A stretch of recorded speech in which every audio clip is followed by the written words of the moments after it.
Step into the heart of West Africa, where history, spirituality, and tradition intertwine.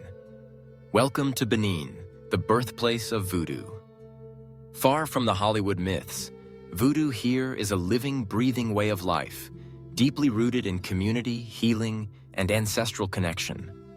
From sacred temples and colorful ceremonies to hypnotic drum beats and symbolic rituals, Benin offers a window into a spiritual world that has shaped not only its culture, but also the African diaspora worldwide. This journey isn't just about watching.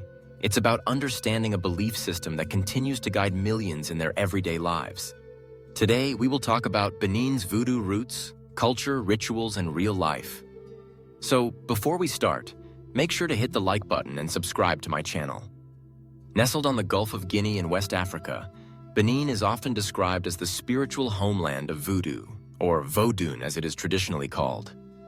This small but culturally rich country holds a unique place in the world's spiritual and cultural map because it is where voodoo was born. For many outsiders, the word voodoo conjures up images shaped by Hollywood, dolls stuck with pins, dark sorcery, and secretive rituals in the shadows. However, the reality in Benin is profoundly different. Here, Vodun is not some obscure occult practice. It is a religion, a philosophy, and a way of life that has been practiced for centuries. Roughly 40% of Benin's population identify as Vodun followers, making it a cornerstone of the country's identity and a fascinating lens through which to understand its culture, society, and history. Benin's association with voodoo goes back to the powerful kingdom of Dahomey, which thrived from the 17th to the 19th century in the southern part of modern-day Benin. The kings of Dahomey were central figures in promoting Vodun as a state religion, linking political power with spiritual authority.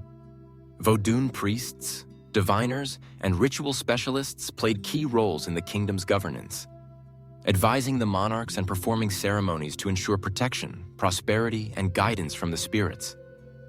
Even today, traces of this royal connection remain. The city of Abomey, the former capital of Dahomey, is home to temples, palaces, and shrines where Vodun rituals are still conducted. This historical link highlights how deeply Vodun is intertwined with Benin's social and political fabric, shaping not just private belief, but the public life of the nation. At its core, Vodun is a religion that recognizes the existence of a supreme creator, known as Mawu, who is often associated with the moon and creation itself. But Mawu is distant and does not interact directly with the world. Instead, Vodun worship focuses on a vast pantheon of spirits known as Loa, or Vodun, each governing specific aspects of life, nature, and human experience.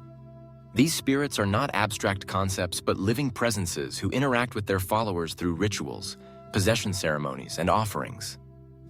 Some of the most revered spirits include Legba, the gatekeeper and guardian of the crossroads; Hevioso, the thunder god who represents justice; Sakpata, the deity of the earth and healing; and Dan, the serpent deity symbolizing fertility and cosmic balance.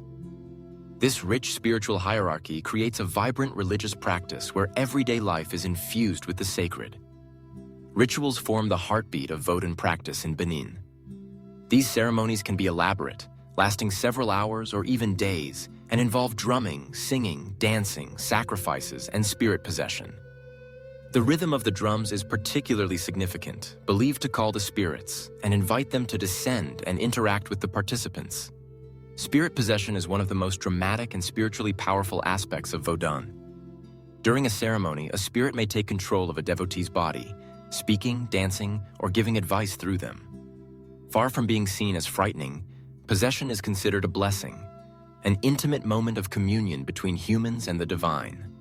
Participants often prepare for ceremonies by purifying themselves, wearing symbolic clothing, and presenting offerings such as food, drink, or animals to the spirits.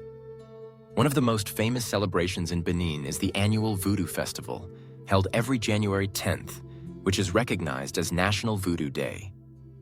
This event attracts thousands of visitors from around the world who come to witness the colorful and deeply spiritual festivities. In the coastal city of Ouidah, considered the spiritual capital of Vodun, the festival is marked by ritual dances on the beach, parades of priests and priestesses dressed in traditional regalia, and public ceremonies honoring the spirits. The atmosphere is electrifying, with drumming echoing through the air and worshippers entering trances as the spirits arrive. This festival is not just a tourist attraction, but a proud expression of identity for the Beninese people, who are reclaiming and celebrating a religion that was once demonized during colonial rule and Christian missionary campaigns. Speaking of Ouida, this town deserves special mention because of its role as both a spiritual center and a historical site. Ouida was one of the major ports of the transatlantic slave trade, and many of the enslaved Africans taken from here carried their Vodun beliefs to the Americas, where they evolved into new forms such as Haitian Voodoo, Cuban Santeria, and Brazilian Candomblé. Visiting Ouida is like stepping into a living history book. You can walk the Route des Esclaves, a memorial path retracing the steps of those taken from Africa, and also visit sacred forests, temples, and shrines that continue to be used for rituals today.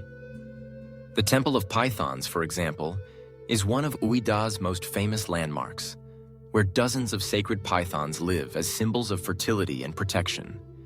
Visitors are often surprised to find that these snakes are treated with reverence and are even allowed to roam freely during certain ceremonies. Vodun's influence is not limited to religious practice. It permeates every aspect of daily life in Benin, from art and music to medicine and social organization. Many Beninese consult Vodun priests or diviners, known as Bokonon, for guidance on matters such as health, marriage, fertility, business decisions, or resolving conflicts. Herbal medicine, spiritual cleansing, and protective charms are widely used and respected.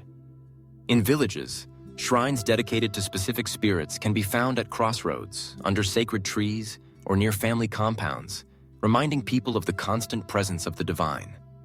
Even in urban areas where Christianity and Islam are more prominent, Vodun rituals continue quietly, often blending with other faiths in a syncretic fashion. It is also worth noting how Vodun has been misrepresented outside of Africa. For centuries, colonial powers and missionaries portrayed it as witchcraft or devil worship, partly to justify their efforts to suppress it. This stigma was carried to the Americas, where enslaved Africans were forced to hide their beliefs behind Catholic symbols, leading to the syncretism that created new Afro-Caribbean religions. Today, there is a growing movement to reclaim Vodun's image and educate the world about its true nature as a religion of community, respect, and harmony with nature. Benin itself has taken steps to promote Vodun as part of its national heritage, recognizing its value not only as a spiritual tradition, but as a cultural treasure. Modern life in Benin shows that Vodun is far from a relic of the past. Young people are learning the traditions of their ancestors, new temples are being built, and priests are initiating followers from around the world who come seeking authentic spiritual experience. Tourism is playing a role too. Visitors interested in cultural and spiritual travel can participate in guided tours of sacred sites, witness rituals with respect to local customs, and even receive blessings from priests. This openness is helping to demystify Vodun and show it for what it truly is: a religion that emphasizes balance, respect for the environment, and connection between the living and the ancestral world. In real life, Vodun is not just about ceremonies and festivals. It is about creating harmony between people, spirits, and nature. A farmer might offer libations to the earth spirit Sakpata before planting crops to ensure fertility. A mother might consult a diviner to understand the cause of her child's illness and receive herbal remedies or spiritual protection. A community might gather to perform rituals for rain during a drought or to cleanse a space after conflict. These practices show that Vodun is deeply practical, concerned with solving real problems and maintaining equilibrium in a world full of unseen forces. Ultimately, exploring Benin's voodoo roots is a journey into understanding not only a religion, but a worldview. It challenges stereotypes and invites us to see spirituality as something deeply interwoven with culture, history, and daily existence. Benin's Vodun is a testament to resilience, a tradition that survived slavery, colonialism, and centuries of misunderstanding, and is now thriving once more. For travelers, anthropologists, or anyone curious about the diversity of human belief, Benin offers a rare opportunity to witness a spiritual tradition in its authentic setting, alive and evolving.